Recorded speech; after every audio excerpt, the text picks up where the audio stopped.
José Guadalupe Posada. Il était un graveur et illustrateur mexicain, né le 2 février 1852 à Aguascalientes. Posada se révèle très doué en dessin de son plus jeune âge. Sa technique de gravure est encore peu utilisée au Mexique. Il s'agit de la lithographie. En 1868, il commence comme apprenti graveur dans l'atelier de Trinidad Pedrosa. 3 ans après, c'est le début de sa carrière de caricaturiste. Il imprime et édite dans le même atelier une brochure nommée El Quijote, en version malicieuse de El Quijote. Ce pamphlet s'adressait à des ouvriers lors de la campagne contre l'ex-gouverneur Jesús Gómez Portugal. La brochure cesse de paraître suite à un dessin de Posada qui n'a pas plu au gouverneur local. En 1875, il vit à Guanajuato et épouse María de Jesús Vela. Il eut une imprimerie et un magasin d'illustration commerciale et d'images religieuses qui prospèrent jusqu'en 1888. 15 ans après, il y a la publication des gravures célèbres au Mexique, Los 41 Maricones. Création de ces squelettes satiriques, les calaveras qui deviennent les principaux personnages de ces gravures. Il crée le magazine nommé Hojas Volantes, feuilles volantes, une sorte de feuilles de chou distribuées sur la voie publique pour une somme modique. Les dessins, les couvertures sont les meilleurs arguments de vente et ceux qui feront sa renommée. Le premier calavera ne sort et fait tard en espagnol. Dansent, se battent, vivent sous les yeux des Mexicains.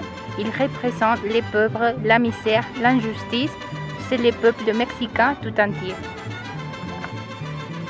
Il dessine aussi Las aventuras de Don Chepito, un vieil homme chauve et naïf, victime de femmes, victime de bandits et un anti-héros. Son œuvre se traduit également dans les images pièces, les portraits de gloire nationale, les publicités, les affiches de spectacles et les illustrations pour les journaux.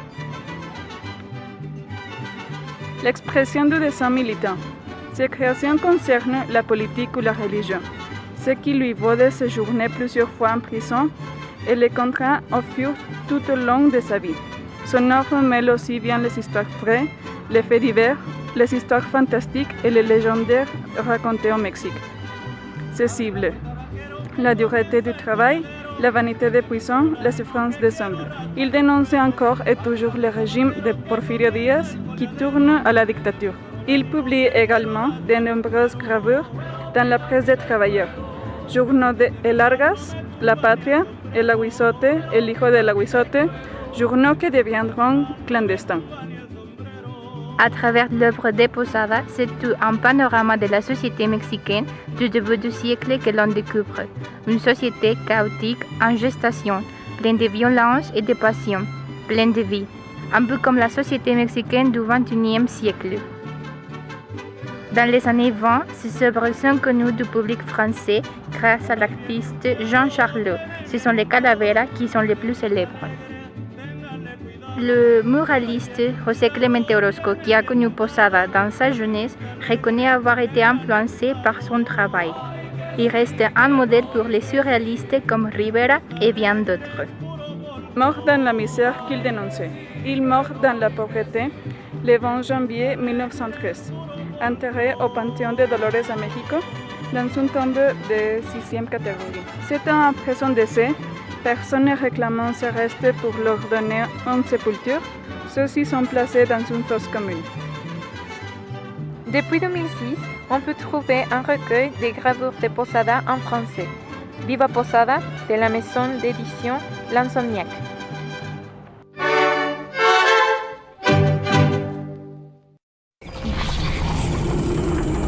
Los imaginantes tienen un pacto secreto. Se reconocen entre sí. El destino los entrecruza. A finales del siglo XIX, un niño que viene de la escuela se detiene encantado frente a una vidriera. Dentro de ella, se puede ver a José Guadalupe Posada que trabaja silenciosamente sus grabados en una imprenta. El muchacho, que sería un gran pintor, queda marcado por esas ilustraciones. Era José Clemente Orozco. Por azar, un imaginante se encuentra con otro imaginante. De las manos de Posada salieron más de 9,000 grabados que retrataron toda una época. La mirada de Posada atravesaba los cuerpos de las personas como si fueran vidrieras. Así, nos dijo que a fin de cuentas, güera, morena, rica o pobre, toda la gente acaba siendo calavera. Los imaginantes reconocen con humor la huella de la vida en la muerte, la huella universal de la cultura mexicana.